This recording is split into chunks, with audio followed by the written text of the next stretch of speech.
chances are that if the 16th century Hausa warrior Queen Amina ever reincarnated, she probably did so in Aisha Yesufu.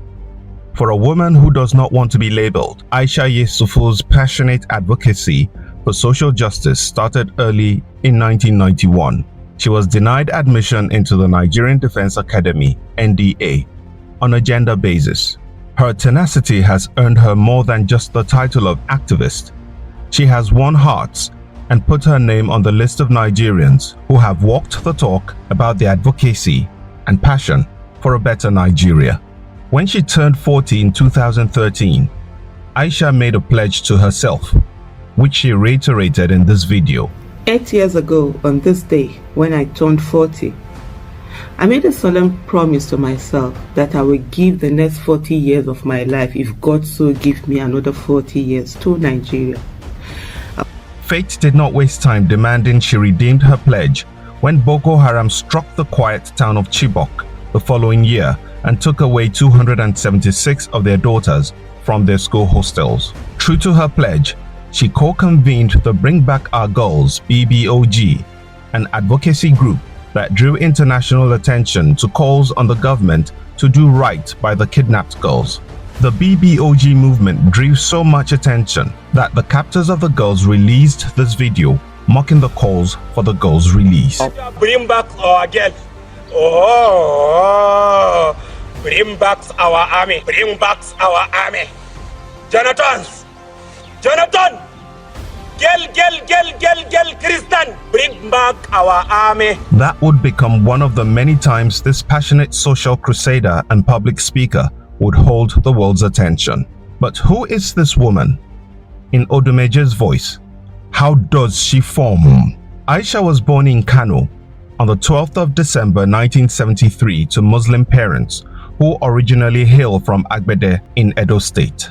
Also known as Aisha Yesufu, people often wondered how the child of Edo parents, born and raised in the north, came to bear an Igbo name. Always one to be affected by the plight of others, Aisha adopted the name Somtochukwu to honor the late Somtochukwu Ibianusi, a 10-year-old boy whom the Nigerian military killed during a protest at the demolition of the Eke Uku market in Imo State during the tenure of Governor Rochas Okorocha. She took to her Twitter, now X handle, to mourn the boy, and she made a post in 2019 where she vowed to add Somtochukwu to her name. And as her Wikipedia profile shows, she did. She was initially admitted to Usman Danfodio University in 1992, but after the school closed, she enrolled at Ahmadu Bello University to study medicine. Aisha was forced to abandon medicine when Ahmadu Bello University was closed following the killing of a professor in 1994. She enrolled at Bayero University, Kano, and graduated with honors in 1999. She bagged a master's degree in pharmaceutical microbiology from the Ahmadu Bello University, Zaria. Aisha has this to say about how she met and married her husband, Aliu Osigwe Yesufu, in 1998. My husband can say this, and honestly, I wouldn't be bothered. I did see him, I fell in love with him, and went after him. And it took 8 months for him to come around. 8 months later, we were married. So it was a 16-month project. From December 13th, 1996 to April 17th, 1998. I was 23 and he was 35 when we met. I do tease him that "Naso for me is better thing," it to say no shooting shot. Also, whenever I tease him about taking long in making decisions, he's quick to remind me that that's why I met him single. The couple has 2 children, Amir and Alia, and celebrated their 25th marriage anniversary in April 2023. Upon graduation, however, this microbiologist hung her coat and went into business. Her passion for financial freedom and literacy led her to establish Citizens Hub, a non-profit advocacy group working for financial literacy and increased participation of women and youth in politics. Being financially independent, that was the main topic of last month. So last month we talked about financial independence and how to go about it. A financially independent woman is a very attractive woman. In October 2020, during the End SARS protest, Aisha again broke the internet with an iconic picture of her defiantly standing between protesters and the police.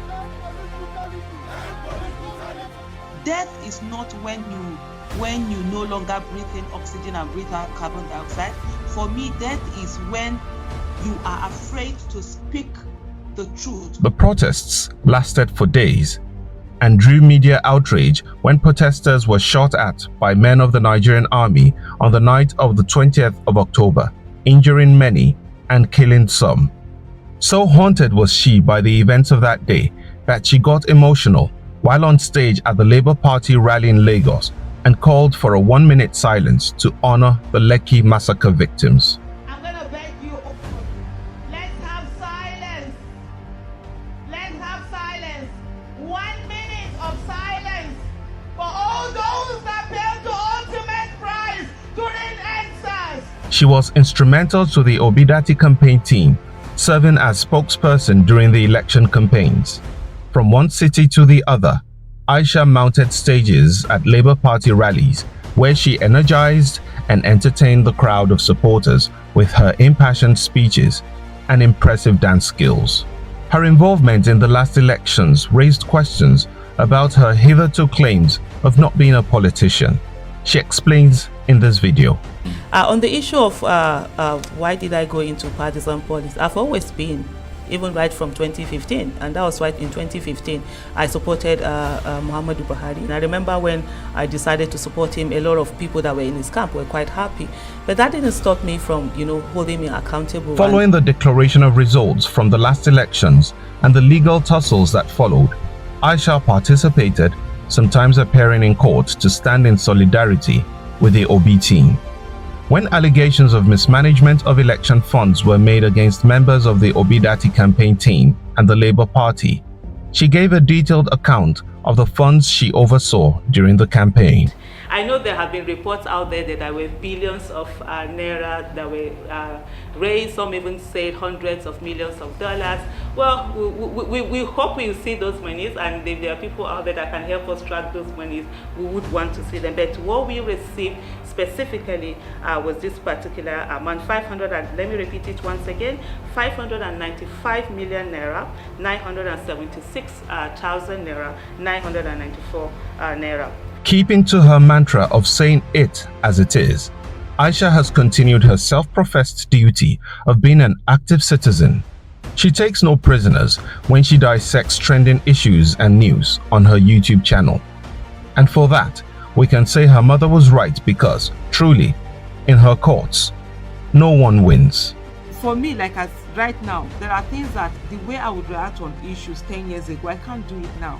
Because now it's no longer the Aisha Yesufu that was before 2014, that was just my normal ordinary citizen doing my thing. Not now that there's a bit of influence attached to you, recognition, so you have to be careful. What the military missed for not letting her join and be a field marshal, the Nigerian populace gained in having her as the people's field marshal.